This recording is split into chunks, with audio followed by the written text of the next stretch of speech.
Notre Dame has survived 850 years of war and revolution to become one of the most visited sites in Europe. Now, it's starting to fall apart. The famous flying buttresses are beginning to shift, and if one falls, it could threaten the integrity of the entire cathedral. Michel Picot is a Parisian-born engineer and archaeologist. Donc là, nous sommes au niveau du chevet de la cathédrale et on peut voir à la fois toutes les beautés architecturales de la cathédrale, mais aussi les dégradations qui ont été infligées par le temps. Voilà les pierres, des bouts de pinacle qui sont tombés en fait, ou qui ont été ramenés au sol parce qu'ils manquaient de tomber. The deterioration isn't new. Since the 19th century, engineers have used stopgap renovations to keep the building from collapsing. Et si l'on tourne encore, on va encore voir d'autres exemples de pinacles qui ont été consolidés avec des barres de fer. Experts now say the building needs an urgent structural overhaul that could cost more than $185 million.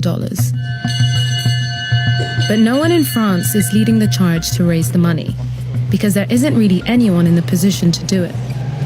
The cathedral itself belongs to the government, which lets the archdiocese use the cathedral for free, an awkward arrangement that makes fundraising almost impossible, because everyone thinks it's someone else's problem.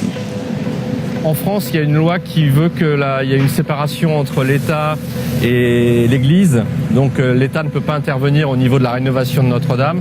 Donc au niveau de la rénovation, normalement c'est l'Église qui doit prendre ça en charge. But the church and the government together have raised less than a third of what they need. So the French are turning to an ally who's bailed them out in the past, the United States. C'est normal que eux, de leur côté, ils ont tellement d'argent qu'ils savent pas quoi en faire, et qu'ils rénovent aussi, qu'ils nous aident aussi un peu à rénover notre patrimoine. Nous, on a peut-être d'autres choses à faire avec l'argent. Hein. Ça me semble être un équilibre. So we will start by the elements of architecture which are the most vulnerable, which are the flying buttresses of the cathedral. Picot launched a foundation called Friends of Notre Dame, registered in Washington, so that Americans can make tax-deductible contributions to a landmark that many fell in love with as tourists. C'était très bien, Seth Bernstein and his wife Tony Bernstein. So we have very small donors, we have major donors. They are giving tens or hundreds of thousands of dollars. Wesley Johnson is one of the group's first major contributors from the US. It's incredible when you think about it, the fact that Notre Dame has survived for 850 years.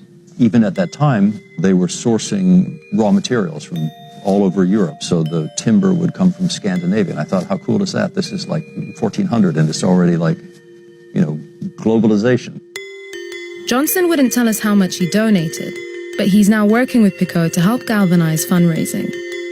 And in the few months that the foundation has been operating, they've already managed to bring in a quarter of the total.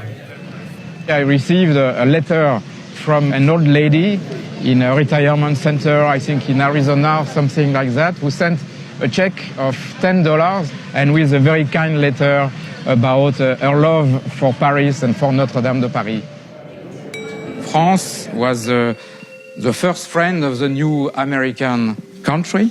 We now count on your help and on your support.